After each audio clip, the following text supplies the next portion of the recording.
बिस्मिल्लाहिर्रहमानिर्रहीम।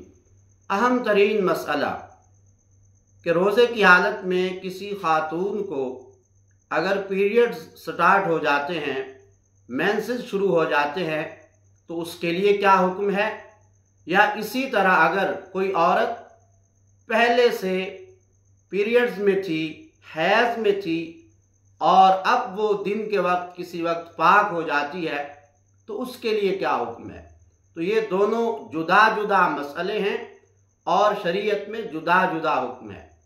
पहला मसला ये है कि अगर औरत पाक थी, उसने रोज़ा रखा हुआ था और दिन में किसी भी टाइम उसको पीरियड स्टार्ट हो गया, हैज़ शुरू हो गया, दोपहर को या इफ्तारी से घंटा पहले, आध घंटा पहले, 10 मिनट पहले, किसी भी वक्त उसको सुबह में, दोपहर में, शाम में, किसी भी वक्त पीरियड स्टार्ट हो जाते हैं, तो ऐसी औरत चूँकि नापाक हो जाएगी, उसका शरई उज़र शुरू हो जाएगा, तो उसका रोज़ा टूट जाएगा, उसका ये रोज़ा शुमार नहीं होगा, उसको इस रोज़े की बाद में क़ज़ा करना होगी। और जब उसका उज़र शुरू हो गया, उसके लिए रोज़ा रखना जायज़ नहीं है, तो ऐसी औरत के लिए अब खाना पीना भी जायज़ है। बाज़ ख़वातीन ये समझती हैं कि रोज़ा टूट गया तो इफ्तारी तक खाना पीना नहीं है। अब ऐसा दुरुस्त नहीं है। हालत हैज़ में जिस तरह रोज़ा रखना जायज़ नहीं, इसी तरह रोज़ादारों की मुशाबहत इस नीयत से इख्तियार करना कि ये कोई शरीयत का हुक्म है, ये भी जायज़ नहीं। वैसे अगर कोई तभी तौर पर अपनी मिजाज के लिहाज से नहीं खाता पीता तो अलग बात है, लेकिन अगर ये नीयत बीच में हो कि शरीयत का ये हुक्म है कि इफ्तारी तक हमने भूखा प्यासा रहना है, तो ये जायज़ नहीं होगा। ये फ़ुक़हा ने मसला लिखा है कि यहाँ तशब्बुह बिस्साइमीन जायज़ नहीं है।